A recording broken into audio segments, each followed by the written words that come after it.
നബിക്കും സാറയ്ക്കും പ്രായമായി. ഒരിക്കൽ അവരുടെ വീട്ടിലിരിക്കുമ്പോൾ 3 അതിഥികൾ വരുന്നത് കണ്ടു. യഥാർത്ഥത്തിൽ അവർ അല്ലാഹു അയച്ച മലക്കുകളായിരുന്നു. ഇബ്രാഹിം നബി അവരെ സ്വീകരിച്ചു. അവർക്ക് ഭക്ഷണം വിളമ്പി. ചുട്ട കാളക്കുട്ടിയുടെ മാംസം അവർക്ക് നൽകി. എന്നാൽ ആ ഭക്ഷണം അതിഥികൾ തൊടുന്നതുപോലുമുണ്ടായിരുന്നില്ല. ഇത് കണ്ട ഇബ്രാഹിം നബി ഭയപ്പെട്ടു. അപ്പോൾ അവർ പറഞ്ഞു, അല്ലാഹു അയച്ച മലക്കുകളാണ് ഞങ്ങൾ. ഇബ്രാഹിം നബിക്ക് ഒരു സന്തോഷവാർത്ത അറിയിക്കാനാണ് ഞങ്ങൾ വന്നത്. സാറ ഒരു ആൺകുഞ്ഞിന് ജന്മം നൽകും. അവനെ നിങ്ങൾ ഇസ്ഹാഖ് എന്ന് വിളിക്കണം. അവൻ ഭാവിയിൽ ഒരു പ്രവാചകനായിത്തീരും. അവർ പറഞ്ഞു.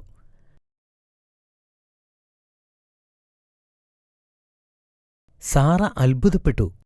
എനിക്ക് പ്രായമായി, ഇനി ഞാൻ എങ്ങനെ ഒരു കുഞ്ഞിന് ജന്മം നൽകും?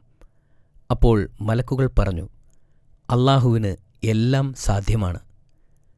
കുറച്ചു മാസങ്ങൾക്ക് ശേഷം സാറ ഗർഭിണിയാവുകയും ഒരു കുഞ്ഞിന് ജന്മം നൽകുകയും ചെയ്തു. കുഞ്ഞിന് ഇസ്ഹാഖ് എന്ന് പേരുമിട്ടു. ഒരു സാധാരണ ബാലനായി ഇസ്ഹാഖ് വളർന്നു. കഠിനാധ്വാനിയായിരുന്ന ആ ബാലൻ മലക്കുകൾ പറഞ്ഞതുപോലെ ഒരു പ്രവാചകനായി മാറുകയും ചെയ്തു. ഇബ്രാഹിം നബിക്ക് അപ്പോഴേക്കും വളരെ പ്രായമായിരുന്നു. തൻ്റെ അവസാന നാളുകൾ അടുത്തു എന്ന് അദ്ദേഹം മനസ്സിലാക്കിയപ്പോൾ മകൻ വിവാഹിതനായി കാണാൻ അദ്ദേഹം ആഗ്രഹിച്ചു. പക്ഷേ ദൈവനിഷേധികളായ കാനൻകാരിയായ ഒരുവളെക്കൊണ്ട് ഇസ്ഹാഖ് നബിയെ വിവാഹം കഴിപ്പിക്കാൻ അദ്ദേഹം താൽപ്പര്യപ്പെട്ടില്ല. ഒരു ദിവസം തൻ്റെ വിശ്വാസയോഗ്യരായ ദാസന്മാരിൽ ഒരാളെ ഹരാനിലേക്ക് ഇസ്ഹാഖ് നബിക്ക് വേണ്ടി ഒരു പെണ്ണിനെ കണ്ടുപിടിക്കാനായി അയച്ചു. ഹരാനിൽ എത്തിച്ചേരാൻ അനേകം ദിവസം അദ്ദേഹം യാത്ര ചെയ്തു. അവൻ ഹരാനിലെത്തിയപ്പോൾ ആ ഭൃത്യൻ ഇബ്രാഹിമിൻ്റെ ഒരു സഹോദരനായ ഇബ്നു നഹറിൻ്റെ പുത്രി റബേക്കയെ തിരഞ്ഞെടുത്തു. ഇബ്രാഹിം നബിയുടെ താൽപ്പര്യപ്രകാരം ഇസ്ഹാഖ് നബി റബേക്കയെ വിവാഹം ചെയ്തു. ഒരുപാട് കാലം കഴിഞ്ഞിട്ടും റബേക്ക ഒരു കുഞ്ഞിനു പോലും ജന്മം നൽകിയില്ല. ഇസ്ഹാഖ് നബി എന്നാൽ കുഞ്ഞിനു വേണ്ടി പ്രാർത്ഥിച്ചുകൊണ്ടേയിരുന്നു. അങ്ങനെ ഏറെ കാലങ്ങൾക്കു ശേഷം അവർക്ക് ഇരട്ടക്കുട്ടികളുണ്ടായി. ഒരാൾ ഏശാവ്, മറ്റൊരാൾ യാക്കോബ്. ഏശാവ് ശക്തനായ ഒരു മനുഷ്യനായിരുന്നു. അവൻ ഒരു നല്ല വേട്ടക്കാരനുമായിരുന്നു. എന്നാൽ യാക്കോബ് കൂടുതൽ ബുദ്ധിശക്തിയുള്ളവനായിരുന്നു. ഇസ്ഹാഖ് നബിക്ക് പ്രിയപ്പെട്ടവൻ യാക്കൂബായിരുന്നു. ഈ കാരണം കൊണ്ടുതന്നെ സഹോദരങ്ങൾക്കിടയിൽ പ്രശ്നങ്ങൾ പതിവായിരുന്നു. ഏശാവ് കൂടുതൽ അസൂയാലുവായി വന്നു. ഇസ്ഹാഖ് നബിക്ക് പ്രായമായി. അപ്പോൾ അദ്ദേഹത്തിന് കാഴ്ചശക്തിയും കുറഞ്ഞു. ഒരിക്കൽ അദ്ദേഹം ഏശാവിനോട് കാട്ടിൽ പോയി വേട്ടയാടി അത് തനിക്ക് പാകം ചെയ്തു തരാനായി ആവശ്യപ്പെട്ടു. ഏശാവ് അത് സമ്മതിച്ചു. ഈ സംഭാഷണം കേട്ട അദ്ദേഹത്തിൻ്റെ ഭാര്യ റബേക്ക മകൻ യാക്കോബിനോട് ഓടിച്ചെന്ന്, നിന്റെ ആട്ടിൻകൂട്ടത്തിലെ കുഞ്ഞാടിനെ അറുത്തു നിന്റെ പിതാവിന് ഇഷ്ടമുള്ള പോലെ പാകം ചെയ്ത് നൽകണം. നിന്റെ സഹോദരൻ വരുന്നതിന് മുമ്പ് തന്നെ നീ അത് പിതാവിന് കൊടുക്കണം. തൻ്റെ മാതാവ് പറഞ്ഞതുപോലെ യാക്കോബ് നബി അത് ചെയ്തു. പിന്നെ അദ്ദേഹം തൻ്റെ സഹോദരൻ്റെ വസ്ത്രങ്ങൾ ധരിക്കണമെന്ന് റബേക്ക ആവശ്യപ്പെട്ടു. പിന്നീട് അദ്ദേഹത്തിൻ്റെ കൈകളും കാലുകളും ആട്ടിൻ തോൽ കൊണ്ട് മൂടി. സഹോദരൻ യേശാവിൻ്റെ തൊലിയാണ് ഇതെന്ന് തോന്നിക്കാൻ വേണ്ടിയാണ് റബേക്ക അങ്ങനെ ചെയ്തത്. യാക്കോബ് നബി തൻ്റെ പിതാവിൻ്റെ മുറിയിലേക്ക് കുതിച്ചു. ഇസ്ഹാഖ് നബി ചോദിച്ചു, ആരാണ് നീ?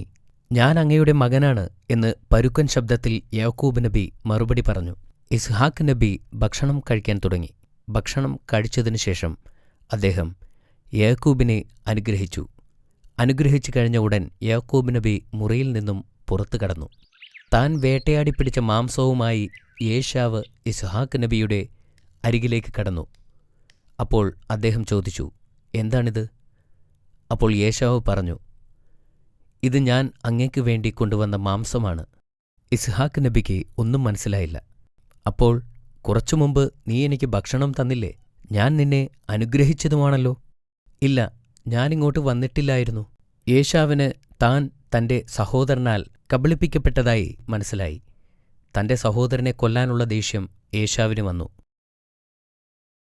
ഇത് കണ്ട റെബേക്ക ഉടൻ തന്നെ യാക്കോബ് നബിയോട് ചെന്ന് പറഞ്ഞു. ഏശാവിന്റെ ദേഷ്യം തീരുന്നതുവരെ ഹരാനിലെ തന്റെ സഹോദരനായ ലബാന്റെ അടുത്തു ചെന്നു നിൽക്കാൻ ആവശ്യപ്പെട്ടു. യാക്കോബ് നബി കുടുംബാംഗങ്ങളെ ഉപേക്ഷിച്ച് ഹരാനിലേക്ക് യാത്രയായി. അവൻ മരുഭൂമിയിലൂടെ ഒരുപാട് ദിവസം സഞ്ചരിച്ചുകൊണ്ടേയിരുന്നു. ഒരു വൈകുന്നേരം അവൻ നടന്നു വളരെ ക്ഷീണിതനായി. അല്പം വിശ്രമിക്കാനായി തീരുമാനിച്ചു. പിന്നെ അവനൊരു കല്ലെടുത്ത് തലയിണയാക്കി വച്ച് കിടന്നു. അപ്പോൾ അദ്ദേഹം ഒരു മനോഹരമായ സ്വപ്നം കണ്ടു. അദ്ദേഹത്തിന്റെ സ്വപ്നത്തിൽ സ്വർഗത്തിൽ നിന്നും ഒരു ഏണി ഭൂമിയിലേക്ക് ഇറങ്ങിവരുന്നതായി കണ്ടു. മലക്കുകൾ അതിലൂടെ താഴേക്കും മുകളിലേക്കും പോകുന്നുണ്ടായിരുന്നു. അപ്പോഴാണ് ഭാവി തലമുറയ്ക്കായി അല്ലാഹു തആല യാക്കൂബ് നബിയെയും ആ പ്രദേശത്തെയും അനുഗ്രഹിച്ചതായി മനസ്സിലാക്കിയത്. അദ്ദേഹം ഉണർന്നപ്പോൾ സന്തോഷത്തോടെ പൊട്ടിച്ചിരിച്ചു. അദ്ദേഹം തന്റെ കുടുംബത്തെ സുരക്ഷിതമായി മടക്കി നൽകിയാൽ അല്ലാഹുവിനു വേണ്ടി ഒരു പള്ളി പണിയാമെന്നും അദ്ദേഹം പ്രതിജ്ഞ ചെയ്തു. കൂടാതെ തന്റെ സ്വത്തിന്റെ 10 നൽകാമെന്ന് വാഗ്ദാനം ചെയ്തു. അദ്ദേഹം കിടന്ന കല്ലിൽ അദ്ദേഹം എണ്ണ പുരട്ടി. പിന്നീട് എപ്പോഴെങ്കിലും വരുമ്പോൾ സ്ഥലം മനസ്സിലാക്കാൻ വേണ്ടിയായിരുന്നു അത്. ഈ സ്ഥലമാണ് പിൽക്കാലത്ത് ജെറുസലേം എന്നറിയപ്പെട്ടത്.